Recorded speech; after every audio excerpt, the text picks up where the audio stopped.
Tukiachana na hayo ya siasa, huku maeneo mbalimbali yakiendelea kukabiliwa na baa la njaa humu nchini kutokana na makali ya kiangazi, wadau wa kilimo katika kaunti ya Kilifi wamewashauri wakulima kupanda mimea ambayo inakomaa kwa muda mfupi na pia inayohitaji maji kidogo.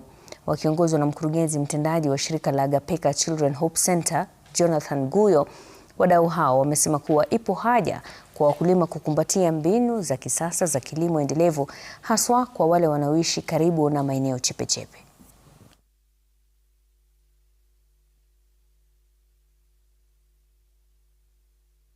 Na furaha kubwa kwa sababu tingatinga hii itachangia pakubwa sana kuweza kuelimisha wakulima na pia kuwasaidia kuweza kufanya ukulima bora. Farmers and also institutions should embrace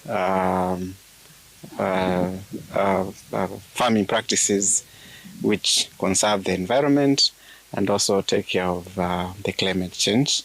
We are currently experiencing drought, and so all farming practices should also conserve water and also should also be conserve the environment, and should be also have embrace circular economy such that we don't have wastage of resources in any point. Ninasikia furaha kubwa tena sana, hata saa hii nimeingia kwangu shambani likanilimia.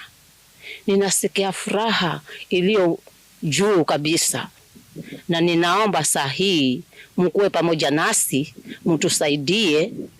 Kuna changamoto za maji hakuna, tunataka visima, tuchimbiwe visima tupate kulima vizuri. County government, national government, another NGOs zikaweze kuingia pia kwa haraka ili kuhakikisha ya kwamba vifaa hivi kama tinga vinapatikana. Zoezi la